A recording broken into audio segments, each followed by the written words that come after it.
દ્રાવિડ દેશમાં મગનીરામ કરીને એક તાંત્રિક દેવી ભક્ત હતો. બ્રાહ્મણ કુળમાં જન્મેલા આ મગનીરામના અંતરમાં પહેલા તો પ્રભુ પ્રાપ્તિની લગ્ન હતી. પ્રભુ પ્રાપ્તિની ઝંખનામાં ફરતો ફરતો બંગાળમાં આવ્યો. ત્યાં તેણે સાંભળ્યું કે પીપા નામના રાજાએ શારદા દેવીને પ્રસન્ન કર્યા હતા અને તેના દ્વારા તેને સાક્ષાત્કાર થતો.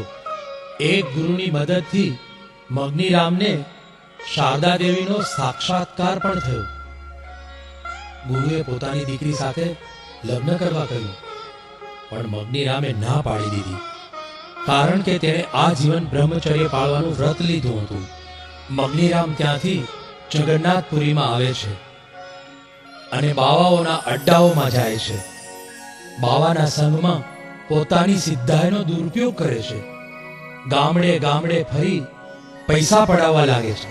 ધીમે ધીમે તેની આસપાસ બાવાની મોટી ફોજ રચાતી ગઈ.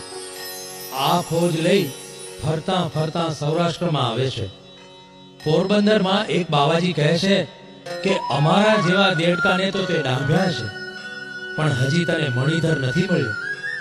તારો ગર્વ તો જીવન મુક્તા ઉતારશે. ત્યારે મગનીરામ મણિધર એવા મહારાજને મળવા આવે છે.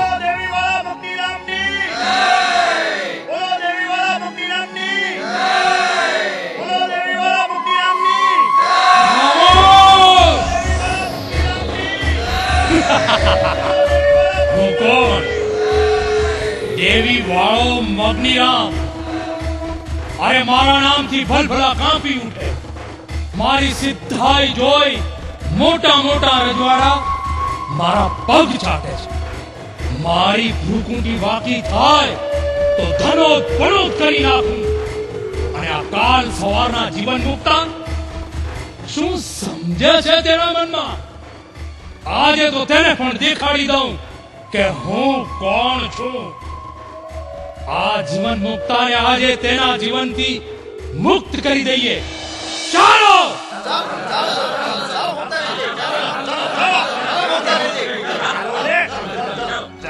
ઓ જીવન મુક્તા, આ શું માંડ્યું છે? કેટલાક દિવસ લોકોને છેતરવા છે. આવું પાખંડ કેમ ચલાવો છો? ભાઈ, અમે કોઈ પાખંડ નથી ચલાવતા. અમે તો લોકોને સદાચારનો ઉપદેશ આપી તેમનું કલ્યાણ થાય તેવો માર્ગ બતાવીએ છીએ. પાખંડ તો તમે ચલાવો છો, અમે નહીં. હું પાખંડ ચલાવું છું?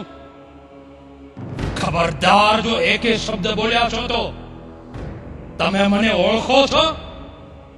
હું દેવી વાળો મગનીરામ.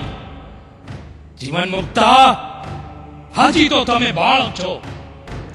આ અમારું પાખંડ નથી, પણ સિદ્ધાઈ છે. તમને હજી મારી સિદ્ધાઈનો પરચો નથી મળ્યો ત્યાં સુધી જેમ તેમ બોલો છો. એક વાર પરચો મળશે તો જીભ સિવાય જશે. ભાઈ, એ તો આગળ જોયું જશે કે કોની જીભ સિવાય છે. એમ?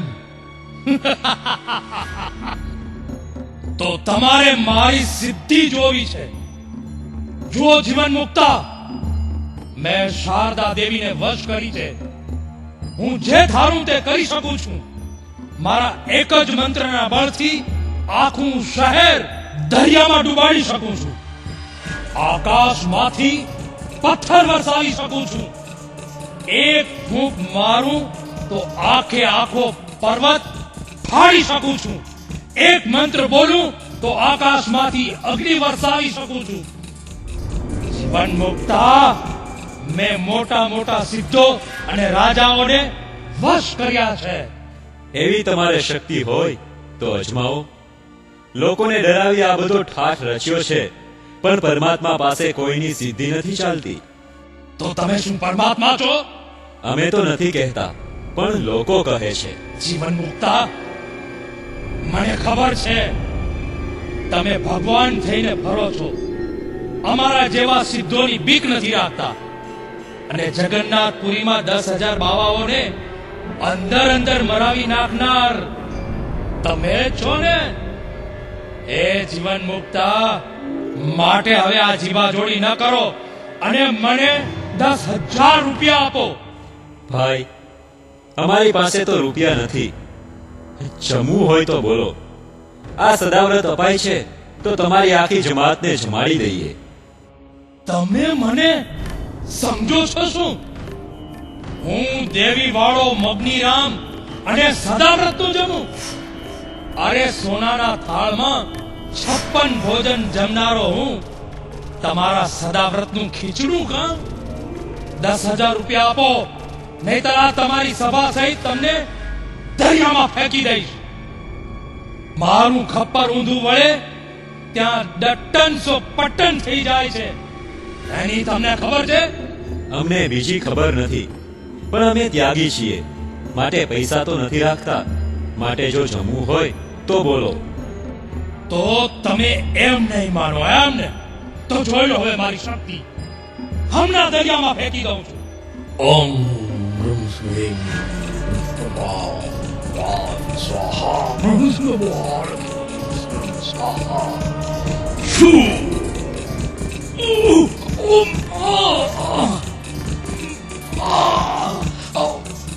મારા શરીરમાં બળતરા થાય છે. મારું શરીર બળી રહ્યું છે. મારું શરીર બળી રહ્યું છે.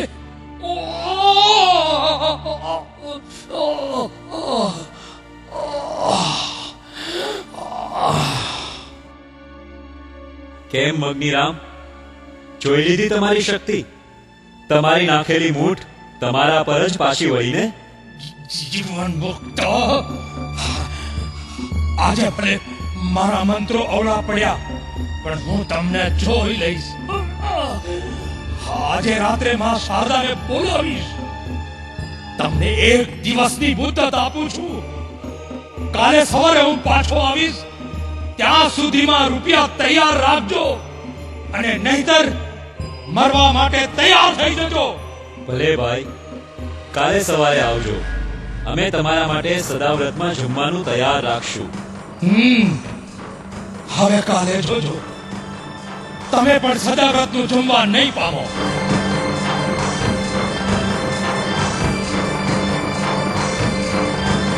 હે માં શારદા, તારી દયાથી આજ સુધી મેં કેટલાય સિદ્ધોને, રાજાઓને, રજવાડાઓને નમાવ્યા છે, અને આજે આ કાલ સવારનું છોકરું જીવન મુકતા મને લલકારે છે. હે માં, આખા સાગરને ઓળંગી જનારો હું આજે એક ખાબોચિયામાં ડૂબી રહ્યો છું. આજ સુધી ક્યાંય મારું આવું ઘોર અપમાન નથી થયું. હે દેવી, જીવન મુક્તાએ આ મારું અપમાન નથી કર્યું, પણ તારું અપમાન કર્યું છે. માટે માં, બતાવી દે તેને તારી શક્તિનો પરચો. વિકરાળ વેશ ધરી તેની આખી સભા સહિત નાખી દે દરિયામાં. ત્યારે જ હું જગતમાં જીત્યો ગણાઈશ.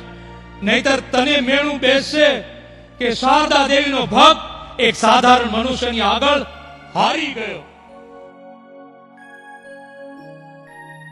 હે મગનીરામ, થોડી વાર શાંત થા. વિચાર કે તું ઘરેથી શા માટે નીકળ્યો હતો?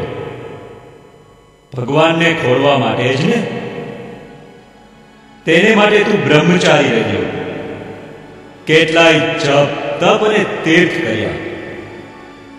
શારદા દેવીને તારી સાધનાથી પ્રસન્ન કરી, અને આજે તું આ શું કરી રહ્યો છે? જેને માટે તે શારદા દેવીને વશ કરી હતી તે ભગવાનની સામો થયો? તું જેની આગળ તારી સિદ્ધાઈનું અભિમાન દેખાડી આવ્યો છે તે જ સાક્ષાત ભગવાન છે. શું કહ્યું? જીવન મુક્તા ભગવાન છે? હા, તે જીવન મુક્તા ભગવાન છે. પૂર્ણ પુરુષોત્તમ ભગવાન છે. માટે જો તારે કલ્યાણ જોતું હોય તો તેમના શરણે જા. તેમની દીન ભાવે સેવા કર. તેમનો સાધુ થઈને રહે. હે દેવી,